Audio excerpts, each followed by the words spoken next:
Bonjour, chef Cécile Esteban. On est le 10 août 2017. Je suis allée cueillir des mûres le long de la route près de chez moi. Donc il faut savoir ne jamais cueillir les mûres qui sont au sol, mais toujours le plus en hauteur, à cause du fait qu'elles peuvent être abîmées par de l'urine de renard, ou autre d'ailleurs, et bien les laver. Ensuite, donc, je vais faire cuire ces mûres en confiture parce que c'est ma confiture préférée. J'ai réussi à avoir 700 grammes de mûres et je vais mettre à peu près à peine 500 grammes de sucre parce que je n'ai pas les confitures sucrées d'une part et que d'autre part je n'ai pas besoin de les conserver longtemps puisque elles sont mangées sitôt faites. Voilà. J'ai une plaque à induction, donc je ne peux pas me servir de ma bassine à confiture en cuivre qui généralement me sert pour des grosses quantités. Je mets ma plaque induction sur 5 pour un début, pour faire dégorger le jus des mûres. Donc il va falloir un petit peu remuer. Voilà, je remue, je fais cuire tout doucement au début, puis ensuite je vais augmenter ma plaque induction sur 7 de manière à laisser bouillir à peu près une dizaine de minutes. Il faut savoir qu'une confiture doit être remuée du début à la fin.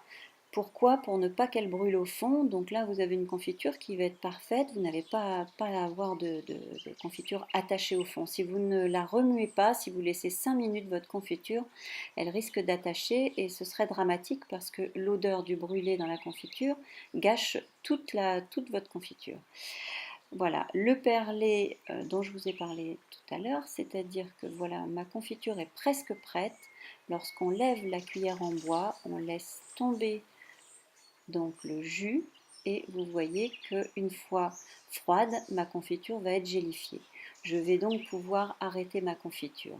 J'ai ébouillanté mes pots en verre à 90 degrés, donc je prends ma bouilloire électrique pour faire ça tout simplement. Je les nettoie et je vais bien les retourner, les nettoyer, aussi bien le couvercle que le pot. Ma confiture étant prête, je vais transférer donc ma confiture dans mes pots de confiture.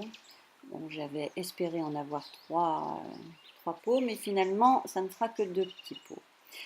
C'est déjà pas mal. Et voilà, je retourne le pot de confiture, je mets la confiture bouillante dans mes pots et je les retourne et je les conserve tels que, pour éviter que l'air ne puisse amener de la moisissure. Et mon kiff, donc, c'est de prendre un petit morceau de pain et d'aller nettoyer en fait ma gamelle. C'est pour ça que je fais beaucoup de confiture, parce que j'adore ça. Voilà, maintenant je vais aller me battre avec les frelons pour essayer de cueillir un panier de figues fraîches et vous préparer une confiture de figues que je filmerai également. J'espère que vous avez aimé ma vidéo. Eh bien, si vous l'avez aimée, partagez-la avec vos amis. Et puis, mettez-moi un petit pouce. Et puis, je vous souhaite une bonne journée. Merci bien. À bientôt donc.